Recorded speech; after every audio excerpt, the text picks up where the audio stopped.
Suaranya nggak dengeran, Pak. Di unmute. Saya ulang ya. Bismillahirrahmanirrahim. Assalamualaikum warahmatullahi wabarakatuh.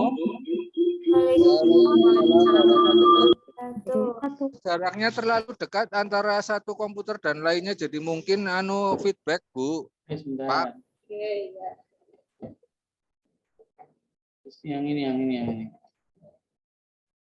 Oke, sekarang sedang ya. Sudah. Oke, terima kasih. Bengung lagi. Kalau mic-nya nyala dua-duanya bengung. Dimatiin, Bu. Sudah. Oke, sudah ya. Baik, terima kasih banyak. Saya ulang lagi. Bismillahirrahmanirrahim. Assalamualaikum warahmatullahi wabarakatuh. Waalaikumsalam warahmatullahi wabarakatuh. Alhamdulillah. Syukur dari Allah Subhanahu wa taala. Pada hari ini kita masuk hari kedua dan ini sudah direcord nih. Nanti recordnya ini akan kita bagi nanti setelah semuanya selesai. Mari kita awali dengan membaca umul kitab bersama. Libiho imadatillah wali syafaati rasulillah al-fatihah.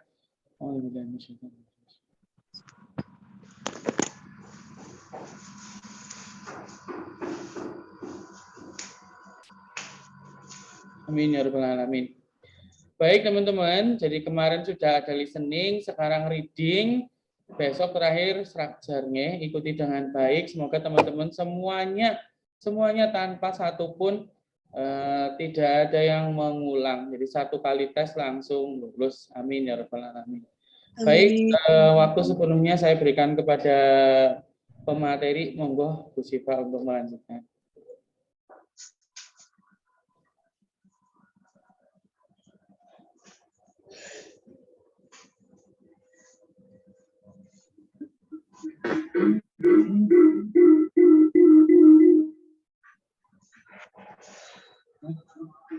Apa gini kamu?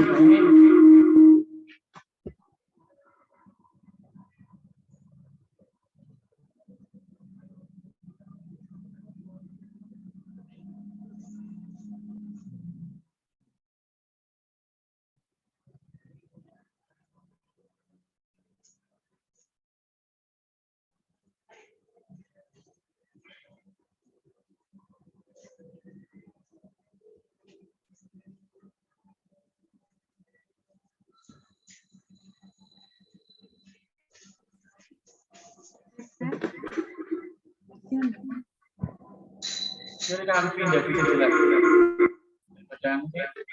Bengung.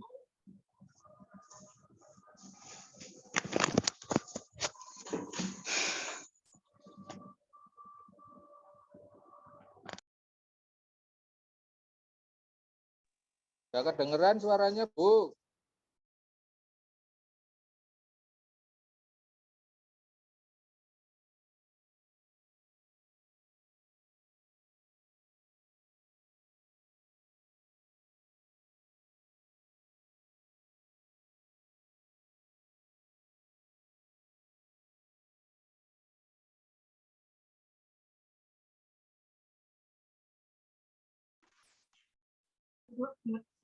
Cek. Masih mendengar nggak? Tidak, Bu. Boten, Bu. Masih mendengar? Aman, Bu. Boten.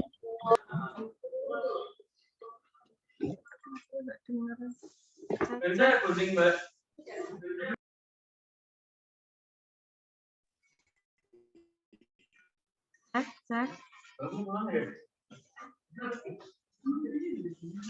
Suara saya sudah terdengar? Sudah, Bu.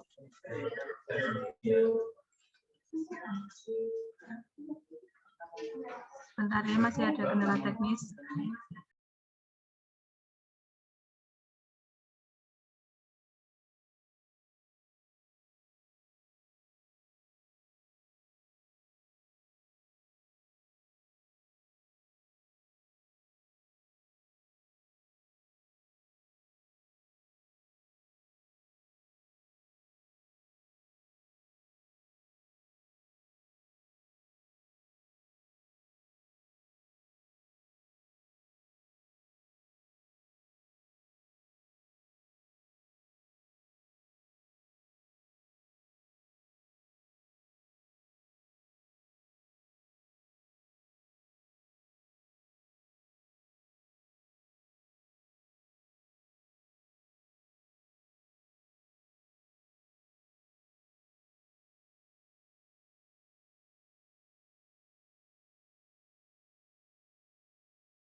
Bagaimana suara saya sudah jelas? Sudah, Bu. Sudah, Bu. Cek. Ada suaranya.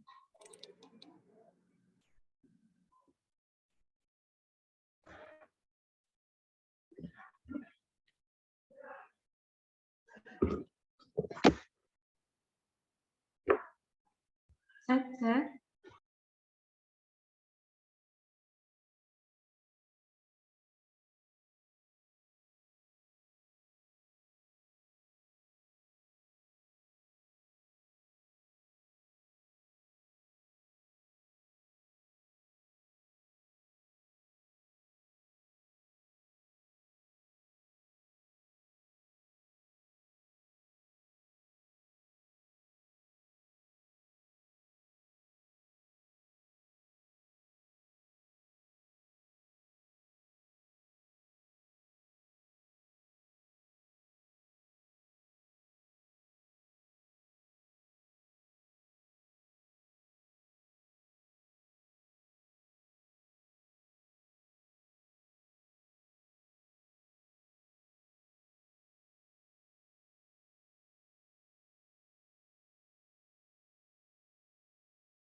Cek, cek.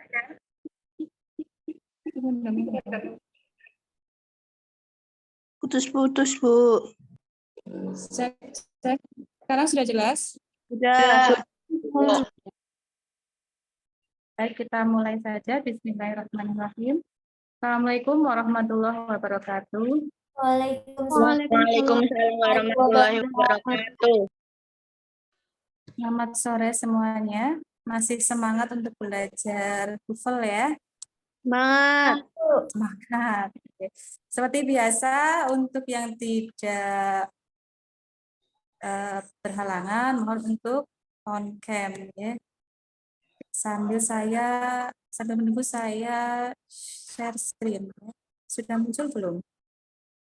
Sudah, Bu. Sudah.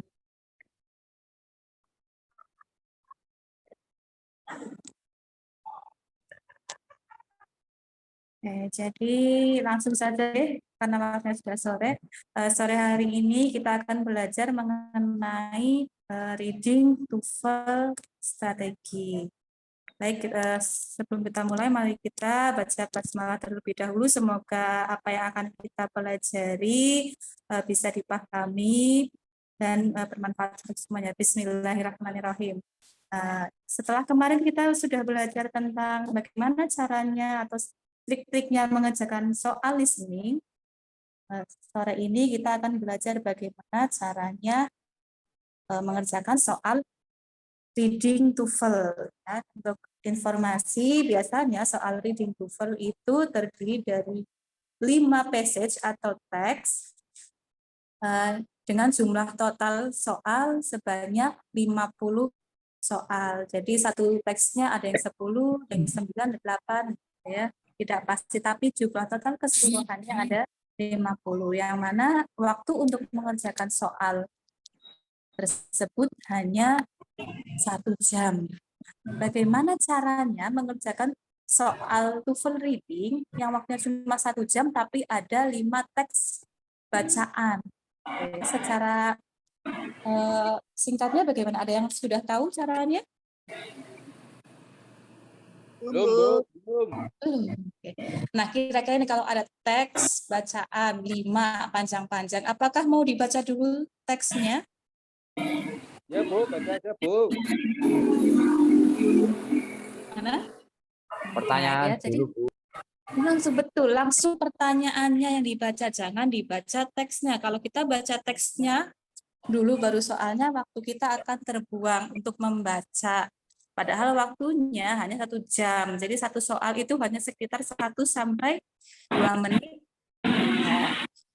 Nah, untuk selanjutnya ya, dalam tes TOEFL yang bagian reading ada 8 jenis pertanyaan yang biasanya muncul ya.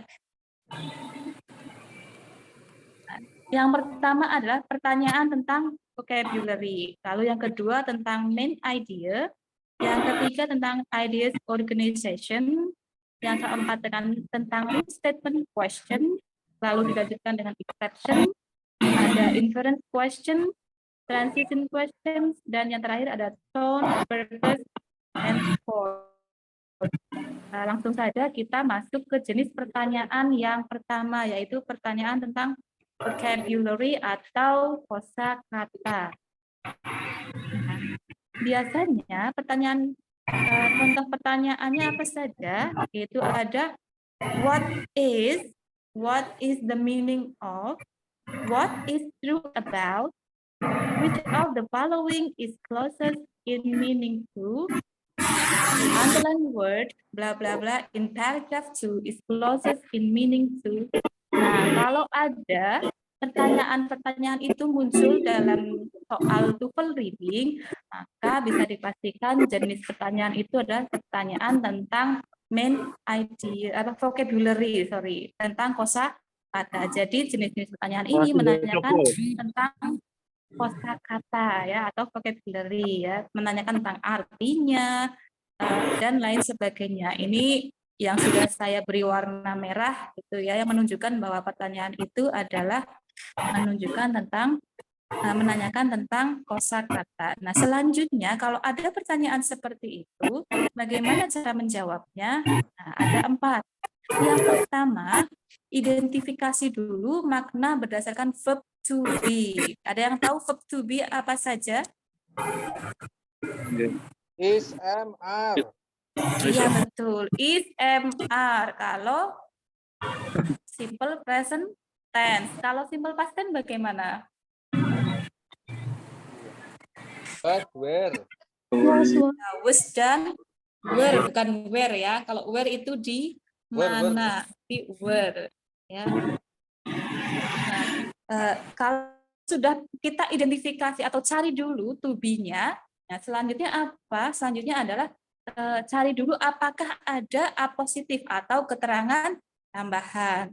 Setelah itu cari juga apakah ada example atau contoh-contohnya. Yang terakhir adalah perhatikan adanya kemungkinan sinonim. Kita langsung praktekkan saja ya. Nah, ini ada contoh soal, lalu langsung saja kita baca soalnya. Teksnya dibiarkan dulu ya. According to line 1 ya, of the passage, what is a teddy bear? Ya, menurut baris pertama dari teks tersebut, apakah teddy bear itu? Nah, kita ingat tadi ya, strategi yang pertama adalah cari verb to be dulu. Dalam teks ini, adakah verb to be-nya? Ada. Yang mana? Ya. Yang is, betul ini ya. Ada is di situ.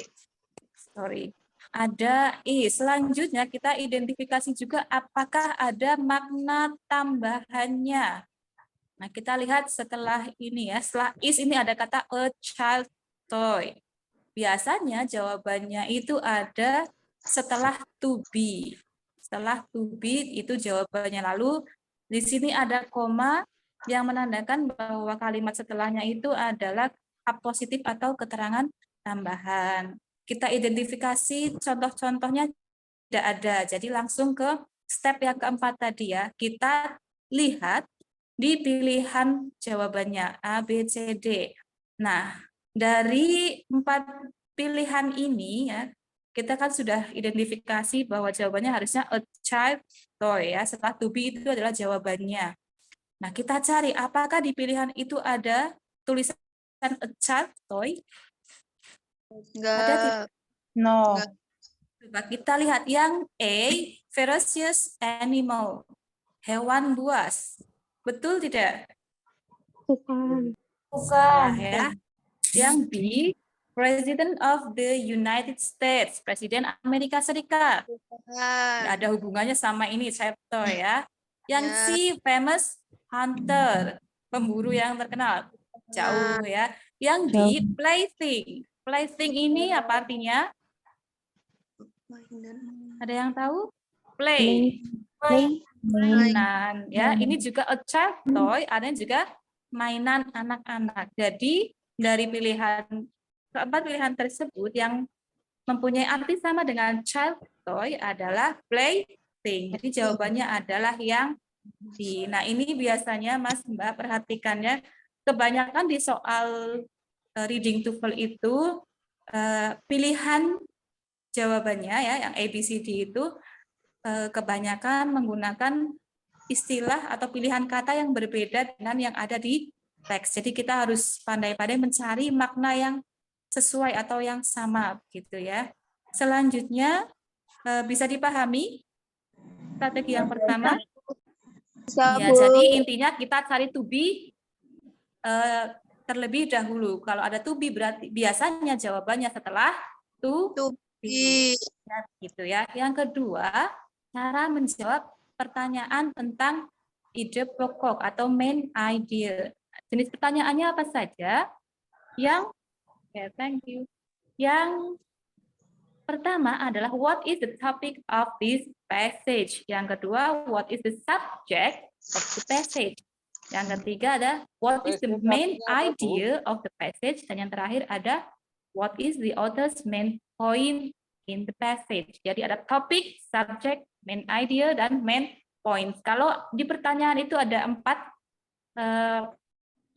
kata yang seperti saya sebutkan tadi, topik, subjek, main idea, main point, berarti yang diminta jawabannya adalah tentang ide pokok ya atau gagasan pokok. Nah, strateginya bagaimana?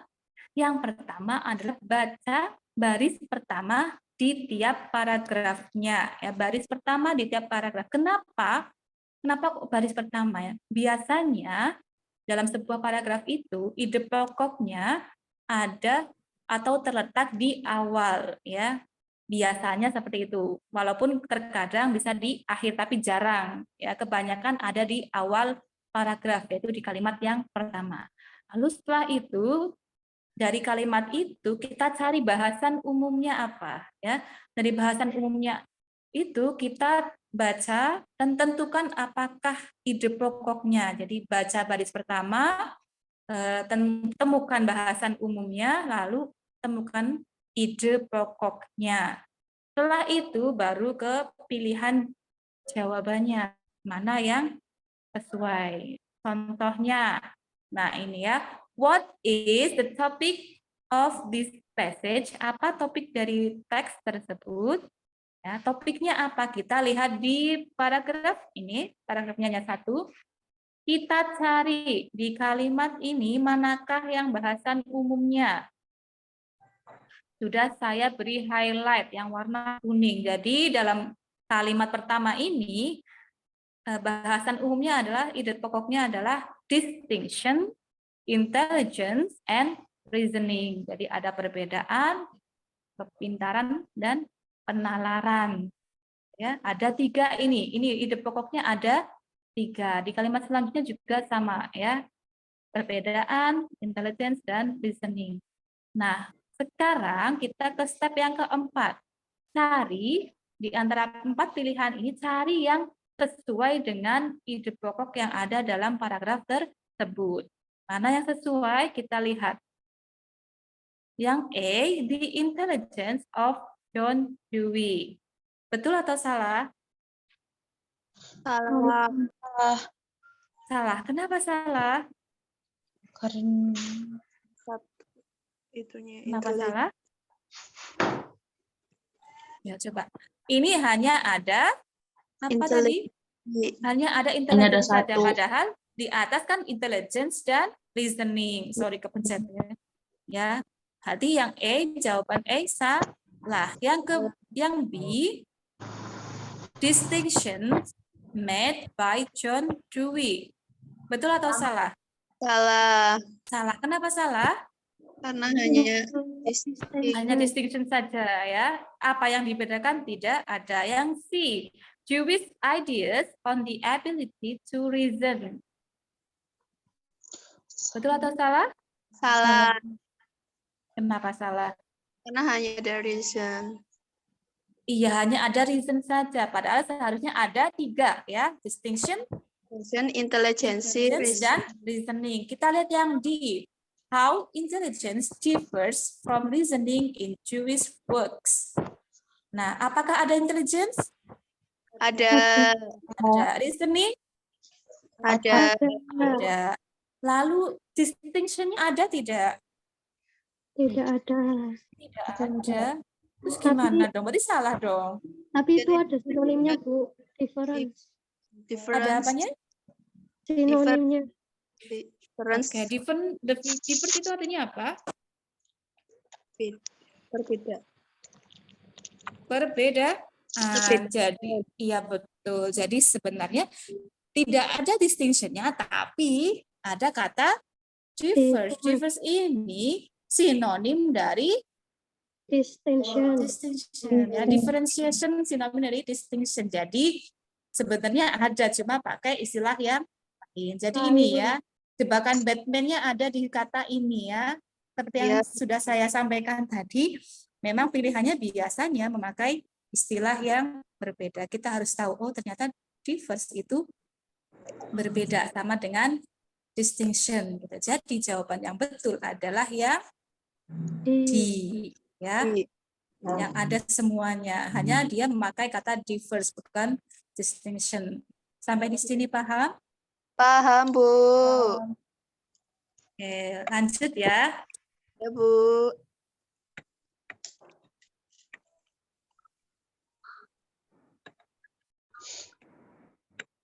Sebentar, aku nggak mau.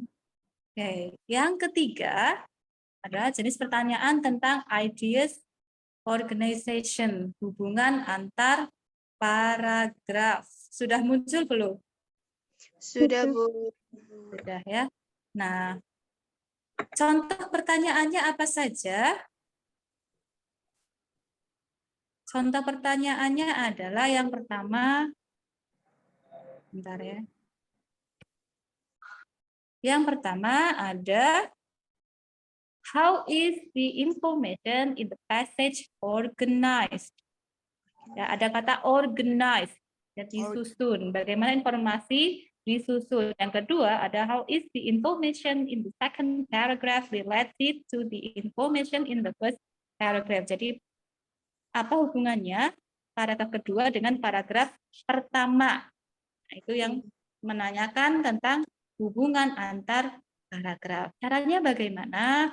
Hampir sama dengan yang sebelumnya. Kita temukan dulu ide utama di tiap paragrafnya. Lalu setelah itu, karena ini hubungan antar paragraf, biasanya ada 3, yaitu support, differ, and contradict. Jadi kita tentukan dulu apakah hubungan kedua paragraf tersebut merupakan supportive atau saling mendukung, atau difference, ya, perbedaan, pronunciation, atau contradiction, pertentangan, ya.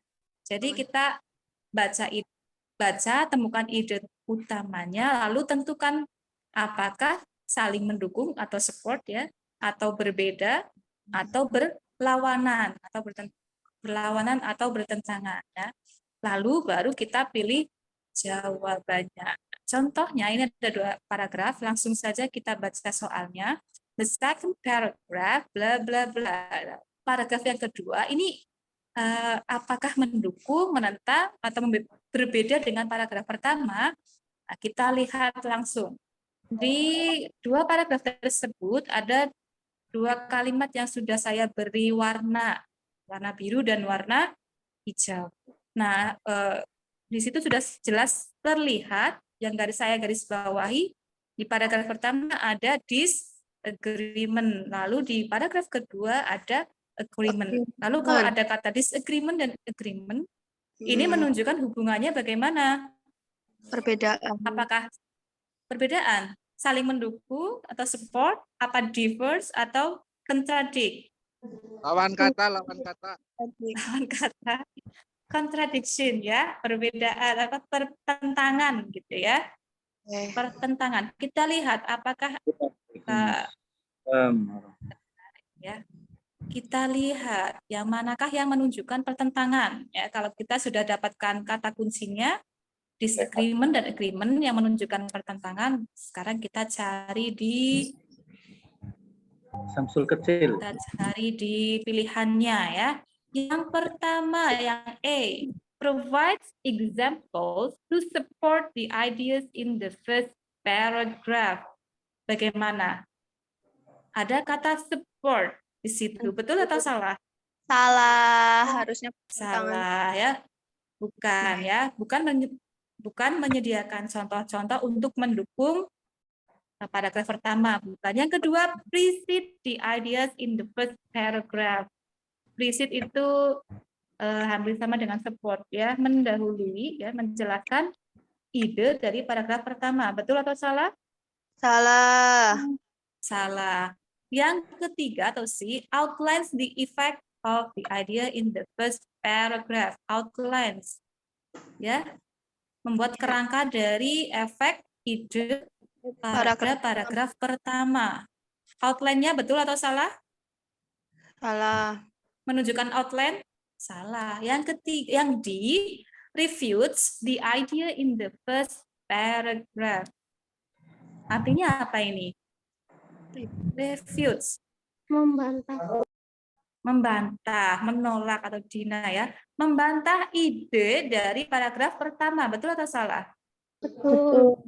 Betul. Karena di paragraf 1 disebutkan disagreement, tapi di paragraf kedua agreement, jadi saling bertentangan. Di sini memakai kata refutes, membantah gitu ya, menentang paragraf ide pada paragraf yang pertama. Itu contoh dari soal yang menanyakan tentang hubungan antar paragraf. Bisa dimengerti?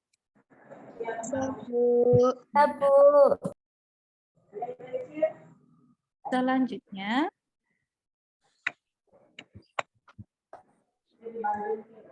bentar ya, loadingnya lama sekali.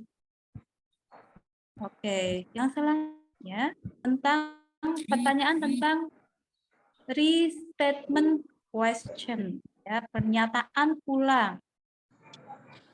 Contoh pertanyaannya apa saja? Yang pertama adalah according to the passage, it's stated in the passage indicates that the author mentioned that which of the following is true.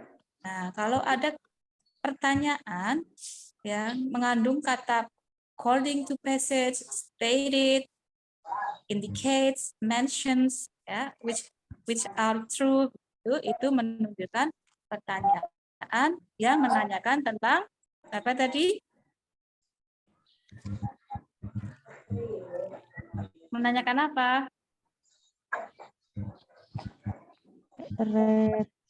Pak enggak tadi? Menanyakan Ulang. pernyataan ulang. Tuh. Nah, terus bagaimana nih cara menjawabnya? Cara menjawabnya hampir sama dengan cara yang sebelumnya, yaitu temukan dulu keywordnya, kata kuncinya dalam pilihan jawaban. Ini dibalik ya, kita cari dulu ABC-nya itu pilihannya masing-masingnya keywordnya apa, A keywordnya apa, B keywordnya apa, C keywordnya apa, D keywordnya apa. Baru setelah itu dibaca kalimatnya. Setelah dibaca kalimatnya, kita cocokkan dengan informasi yang ada dalam teks, gitu ya. Jadi untuk contoh soal ini, kita baca dulu pilihan gandanya ya.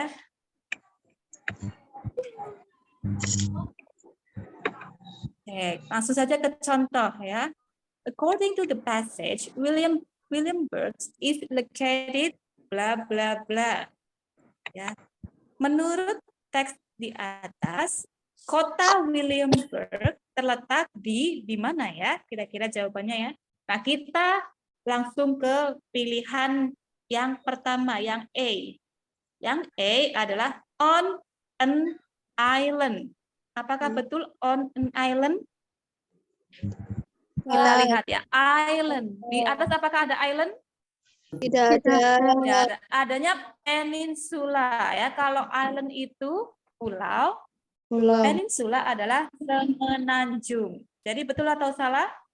Salah. Salah ya. Selanjutnya yang B, in the middle of a river. Di tengah-tengah sungai. Betul atau salah? Salah. Kenapa salah? Betul.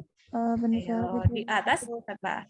Ada kata between two rivers. Jadi di antara Dua dua sungai. sungai, bukan di tengah-tengah sebuah sungai. Jadi jawabannya adalah yang B salah ya. Yang C ya, where the York and the James meet. Ini sungai ya, Sungai York dan Sungai James. Ya, jadi menurut yang C, kota Williamsburg itu terletak di pertemuan Sungai York dan Sungai James. Betul atau salah? Betul atau salah? Salah. Salah. Seharusnya adalah tadi di antara Sungai York dan Sungai James. Bukan di pertemuannya ya, bukan di muara sungai, kedua sungai itu ya, bukan ya. Kalau yang D bagaimana? On a piece of land with rivers on two sides. Dalam ya, terletak di sebuah land, apa itu land, daratan gitu ya, with rivers on two sides, dengan Dua sungai. dua sungai di kedua sisinya. Jawabannya bagaimana? Kita lihat ada on a piece of land ini mengacu pada peninsula ya. With rivers on two sides. Ini sebenarnya sama dengan between two rivers ya. Di antara dua sungai sama dengan terletak di dengan dua sungai di kedua sisinya. Sama enggak? Sama. Maka jawabannya adalah yang D ya. Jadi nanti kalau ada soal ya, kalian jangan langsung ini ada river langsung river, jangan ya. Ada York sama James, di atas ada langsung disilang, jangan. Bisa jadi ya, bahkan kebanyakan soal ya, jawabannya adalah biasanya yang kalimatnya berbeda dengan yang di atas, tapi mempunyai makna yang sama gitu ya. Jadi jangan, kalau ada kata-kata yang sama jangan langsung yakin itu jawabannya, harus dilihat terlebih dahulu apakah maknanya sama atau tidak. Jangan-jangan itu jebakannya di situ ya. Biasanya seperti itu. Dibuat kata-kata yang sama itu yang dipakai untuk pilihan jawaban yang salah, sedangkan jawaban yang benar menggunakan istilah yang berbeda. Jadi harus hati-hati, jangan sampai kalian terkena jebakan Batman ya. Sampai di sini paham? Paham, Bu. Paham, Bu. Saya jelasinnya kecepatan enggak? Enggak. Oke. Lanjut ya. Selanjutnya yang kelima, ada exception atau pengecualian. Nah, contoh pertanyaannya bagaimana? Ada 4. Ya, yang pertama adalah which of the following is not stated? Ya, not stated. Dan kedua, which of the following is not mentioned? Yang ketiga, which of the following is not discussed? Atau ada kata except. Nah, kalau ada not stated, not mentioned, not discussed, and except, itu menunjukkan pengecualian. Ya, not stated, not mentioned, not discussed, and except. Nah, cara menjawabnya bagaimana? Hampir sama dengan yang tadi ya. Lihat atau cari kata kunci terlebih dahulu ya. Hampir sama dengan yang tadi ya. Terus baru pilih salah satu jawaban yang analisa dulu benar atau salahnya menurut bacaan. Lalu pilih jawaban, dieliminasi jawaban-jawaban yang tidak sesuai, cari jawaban yang sesuai. Hampir sama dengan yang tadi ya. Oke, kita langsung saja ke contoh soal. Wah, soalnya panjang banget ya, nggak usah dibaca. Langsung ke soalnya saja ya. Which of the following is not true about wood gadget? sudah ditulis pakai huruf merah besar pula ya. Tidak benar. Mana yang tidak benar alias yang apa? Salah. Cari yang salah. Kita lihat langsung ke pilihannya kalau seperti ini ya. Kalau mencari benar atau mencari yang salah, kita langsung lihat ke pilihannya. Kalau di strategi sebelumnya kita cari yang benar, di sini kita disuruh mencari yang salah karena ini pengecualian ya. Kita lihat pilihan yang A.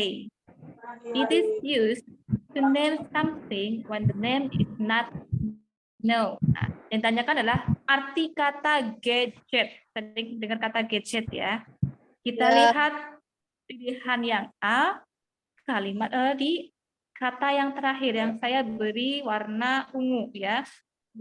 Biasanya word gadget itu digunakan untuk menamai sesuatu yang tidak diketahui namanya. Gitu ya. Apakah di bacaan ada? Ada. Ya, untuk menamai sesuatu yang tidak diketahui namanya. Ada tidak di teksnya? Ada yang mana? Anything whose name is unknown. Iya betul. Yang warnanya sama ya, gampang ya.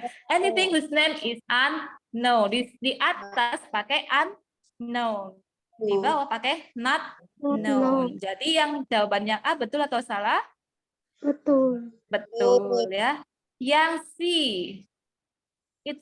it most likely came from a word in the French language. Apakah betul dari bahasa Prancis? Betul. Ada di bacaan? Ada. Ada. Baris keberapa? Baris keempat. 4. Warnanya apa? Hijau. Hijau. Ya, jadi French ya, came from the French word gâchette. Ya, berasal dari kata bahasa Prancis yaitu gâchette. Berarti yang C jawabannya adalah betul ya. Kalau yang D, its first non-use was by British sailors. Jadi pertama kali digunakan oleh British sailor. Benar atau salah? Sailors apa ya? Sailors, ada yang tahu sailors? Pelaut ya. Ada tidak di atas?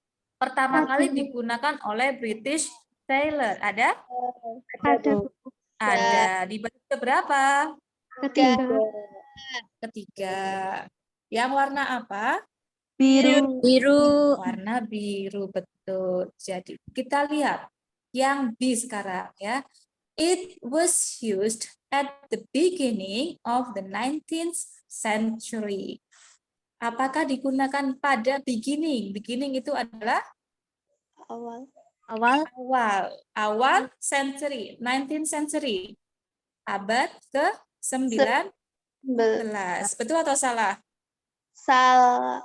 Kenapa salah? Kan itu in the. Ya, kita lihat yang warna 1000. warna merah ya, warna merah. Kita lihat warna merah. Di situ angkanya berapa? 185. 1000 dong. Masa 100?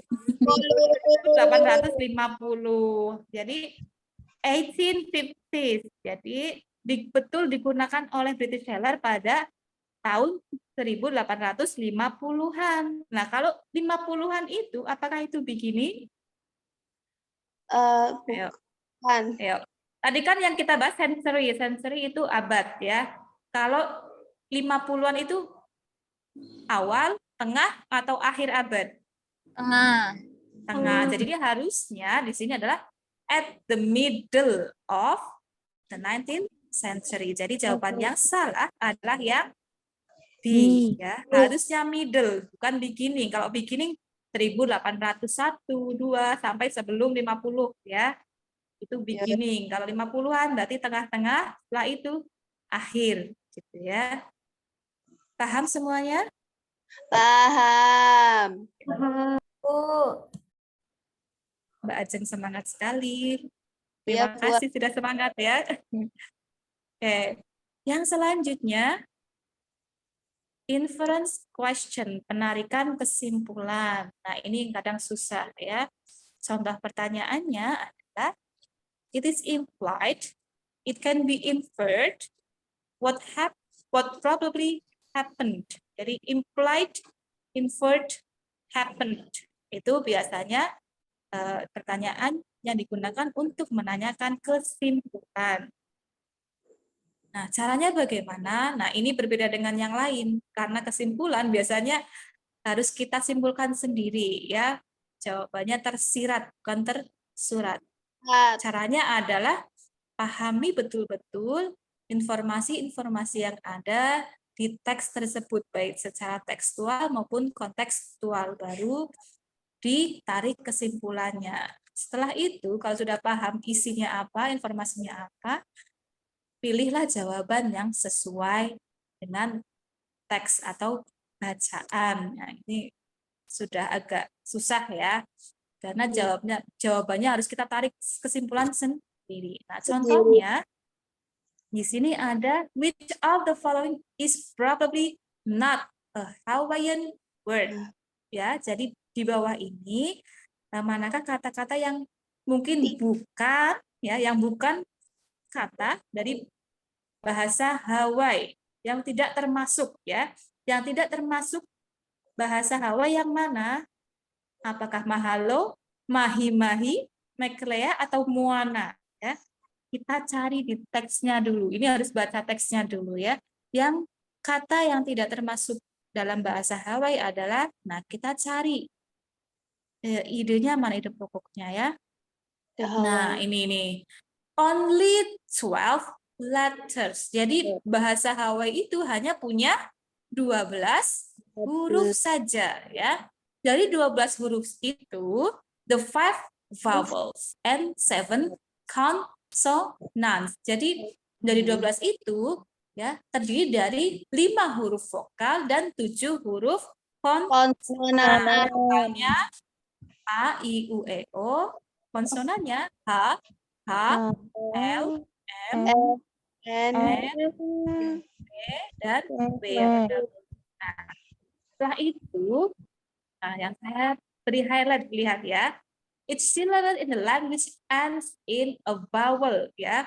Biasanya syllable itu suku kata ya dalam bahasa Hawaii berakhir dengan huruf vowel itu atau vokal ya. Jadi kalau diakhiri huruf konsonan, jawabannya salah ya. Apakah di sini ada yang diakhiri huruf konsonan?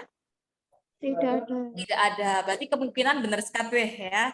Kemungkinan betulnya semua ya, karena berakhir dengan huruf vokal. Nah, lalu kita lihat nih, two consonants never appear together. Dua konsonan tidak pernah muncul secara berurutan atau bersama-sama ya, diakhiri huruf vokal, tapi tidak ada konsonan yang dempet-dempetan atau urutan, gampangannya seperti itu ya. Nah, kita cari nih dari A, B, C, D semuanya berakhiran huruf vokal.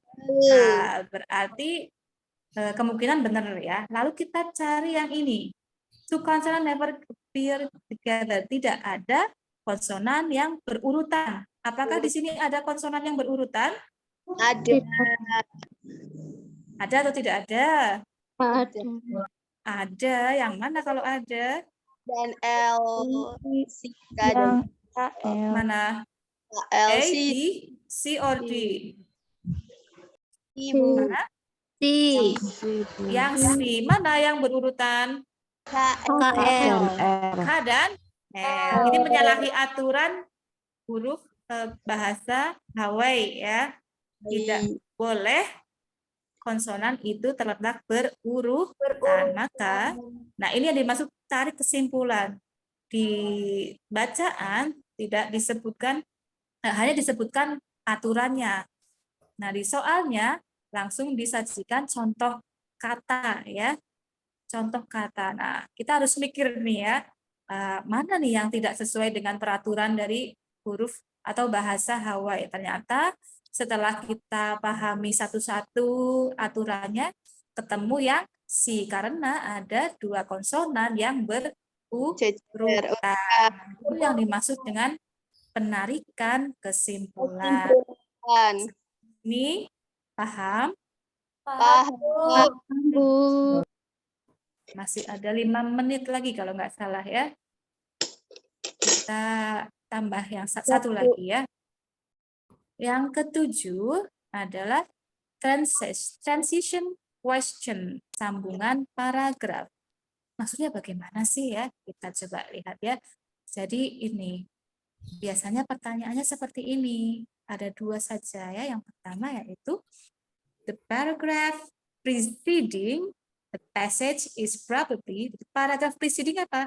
Paragraf yang mendahului, ya, yang mendahului paragraf tersebut, kemungkinan apa nih? Gitu, ya. Kemungkinan bagaimana nih? Atau kira-kira kalau sudah disampaikan, dimunculkan paragraf itu, kira-kira patute gitu ya jawabannya. Patute ki paragraf sebelumnya itu apa ya? Pantasnya apa? Atau jenis pertanyaan yang kedua, ya. What is the most likely in the paragraph following this passage? Jadi kira-kira kalau ada paragraf seperti itu, paragraf berikutnya itu seperti apa? Nah, jadi harus mikir juga ya. Nah, jadi kalau preceding yang ditanyakan paragraf sebelumnya, kalau following yang ditanyakan adalah paragraf sesudahnya, gitu ya. Itu kita harus paham itu dulu. Preceding sebelum, following sesudahnya. Ya. Lalu kita lihat bagaimana cara menjawabnya ya. Nah, yang pertama, kalau ada kalau tadi preceding tadi ya, kalimat pertanyaannya preceding, maka yang kita lihat adalah kalimat pertama. Tapi kalau following, pertanyaan tentang paragraf following, maka yang kita lihat kalimat terakhir dari paragraf yang ada. Lalu setelah itu pilih kalimat dalam jawaban yang punya hubungan paling dekat dengan kalimat-kalimat yang ada di paragraf yang sudah disediakan. Biar mudah langsung ke contoh saja ya. Nah, ada paragraf seperti itu. Pertanyaannya adalah paragraph preceding this passage most probably discusses. Nah, kira-kira kalau ada paragraf seperti itu, paragraf sebelumnya discuss tentang apa nih, membahas tentang apa nih, ya. Di sini sudah ada, mau nggak mau kita harus baca dulu ya, baca dulu dari paragraf tersebut. Tiba-tiba kok ada kata another program instrumental in the popularization of science was Cosmos. Ya, the series broadcast on public television dealt with topics and issues from varied fields of science. The principal writer, narrator of the program was called second bla bla bla sampai terakhir. Nah, kita lihat pilihannya sekarang ya. Ya. Sudah ada beberapa kata yang saya beri warna. Nah, itu adalah idenya ya. Bahasan umumnya itu another program of science ya. Ada series juga, ada television. Jadi kira-kira bahas tentang program televisi mungkin ya. Nah, kita lihat nih. Kalau ada kalimat ini kan sebenarnya kayak paragraf bukan paragraf yang pertama ya. Paragraf pertama nggak mungkin langsung tiba-tiba another program yang lainnya adalah ya nggak mungkin. Nah, kira-kira kalau ada paragraf seperti itu, paragraf pertamanya atau paragraf sebelumnya seperti apa? Apakah yang A different scientific television series, atau yang B, how second scientific achievement, atau yang C, atau yang D? Yang A. Kenapa? Yang A? Kalimat awalnya another program. Kan kalimat sebelumnya berarti a difference. Jadi sedang membahas apa ini? Serial TV ya, tentang sains yang berbeda-beda. Jadi program televisi yang isinya tentang sains gitu ya, program-program televisi tentang sains. Ya, jadi mungkin yang di awal sudah dijelaskan programnya apa. Nah, ini yang paragraf ini melanjutkan yang tadi ya. another program selanjutnya atau yang lain lagi adalah ini. Jadi yang paling tepat jawabannya adalah yang E. Sepertinya waktunya sudah habis ya, Pak Hanif. Pak Hanif, halo. Kayaknya Pak Hanif lagi istirahat ini ya. Oke, ada yang mau bertanya sebelum saya akhiri?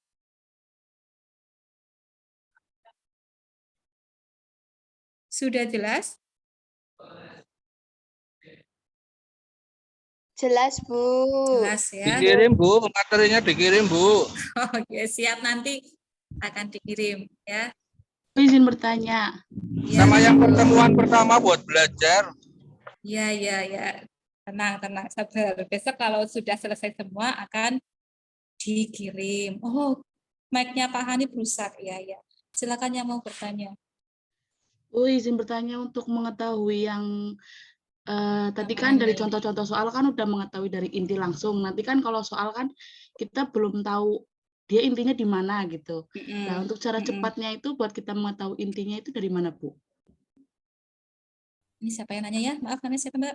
Saya Zidna Kamalia dari PGMI, Bu. Oke, PGMI. Oke, terima kasih Mbak Zidna. Nice question. Nah, Mbak Zidna bertanya, kalau tadi di contoh karuan sama Bu Siva sudah kasih warna-warna biar ketahuan. Nah, kalau pas kerjain soal bagaimana? Nah, seperti yang saya sebutkan tadi, biasanya dalam paragraf itu ide pokoknya ada di awal. Ya, di awal, kalimat-kalimat awal. Begitu, Mbak. Masih ingat ya di bahasa Indonesia ada yang namanya paragraf deduktif, induktif, terus apa satu lagi tersebar kalau nggak salah ya. Nah, di bahasa Inggris juga sama seperti itu. Jadi kebanyakan yang seperti yang saya bilang tadi, kebanyakan paragraf itu paragraf deduktif, yaitu paragraf yang ide pokoknya ada di awal kalimat atau awal paragraf, ada di awal paragraf. Jadi dan saya baca-baca di soal TOEFL reading kebanyakan seperti itu, Mbak. Jadi kebanyakan ide pokoknya atau inti yang dibahas itu ada di awal-awal kalimat. Gitu. Jadi kalau nanti ada soal ya baca tiap barisnya itu di tiap baris pertama pada awal kalimat atau awal paragraf, Jadi di baris pertama atau kedua dibaca, biasanya di situ ada jawabannya. Begitu Mbak Zidna. Ya, Bu, terima kasih atas penjelasannya. Ada yang bertanya lagi?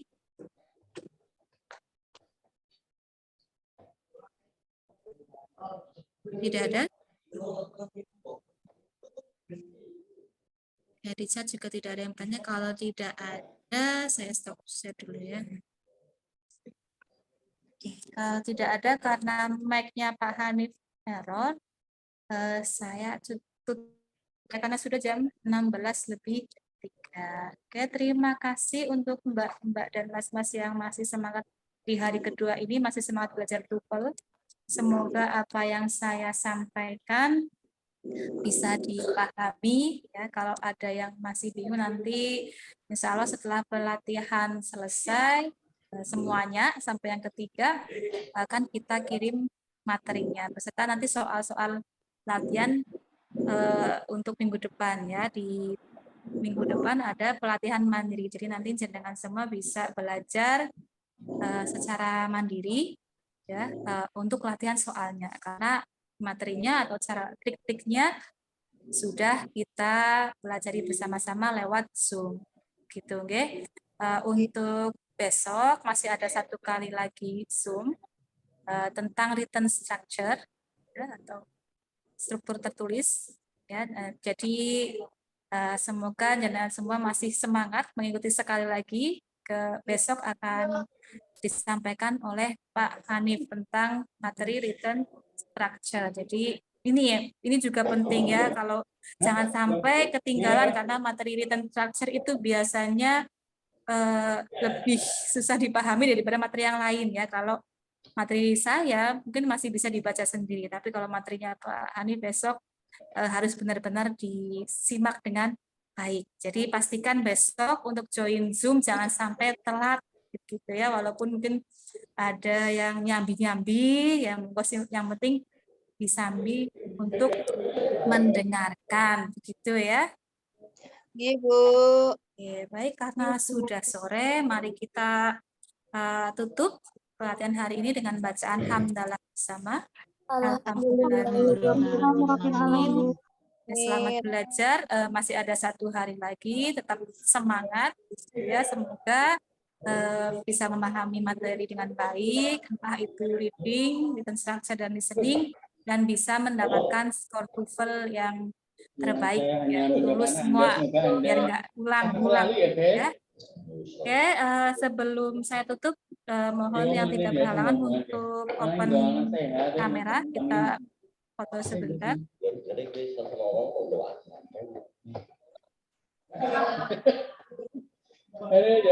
Jangan makasih teman gue.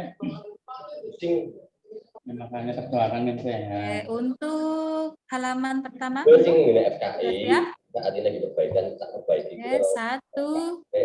2, 3. Iya lah Mas, kita ya ke jangka yang pendek dulu. mungkin yang Sebenarnya itu kendala masalah utamanya pas apa sih? orang mungkin yang Pas migrasi aja. memperbagi kemudian masalah lama Mas. Masalah lama jatuhnya ke masalah. Oke, untuk soalnya Ya orang pengen memang. selanjutnya, yang kedua, ya. 1, 2, ketika yang membagi 3. ya gue mantau loh Mas, mantau sistemnya, gimana sistemnya, terus rekamannya ada tiap periode ya, informasi itu kan imigrasi kan. Pak Hanif, halo. Pak Hanif sudah join ini. Tapi backupan nilainya aman. Ya kan juga itu. Halo Pak Hanif. Ini mau ditutup saya atau Pak Hanif? Enggak nyadar ini mic-nya open ya. Pak Hanif, saya tutup atau jaringan yang nutup? Ini udah jadi apa ya? Halo? Udah jadi dari tadi. Sudah jadi. Oke, karena tadi saya yang buka nggih. Ini tadi ngehang ini kameranya sudah gregek kayak gitu nggih. Oke, sekali lagi terima kasih teman-teman. Mari kita ulangi untuk mengakhiri dengan membaca hamdalah. Alhamdulillahirrahmanirrahim. Alhamdulillahirrahmanirrahim. Tinggal ketemu saya terakhir nggih di jam 3. Di structure itu banyak banget tips dan trik yang insya Allah separohnya itu kalau kalian bisa lulus lah. Oke, jadi harus diikuti karena tips dan triknya itu lebih banyak itu memang di grammar, tidak di listening ataupun di reading. Jadi sampai jumpa besok. Terima kasih dan wassalamualaikum warahmatullahi wabarakatuh. Waalaikumsalam warahmatullahi wabarakatuh. Oke, siap sampai. Terima kasih.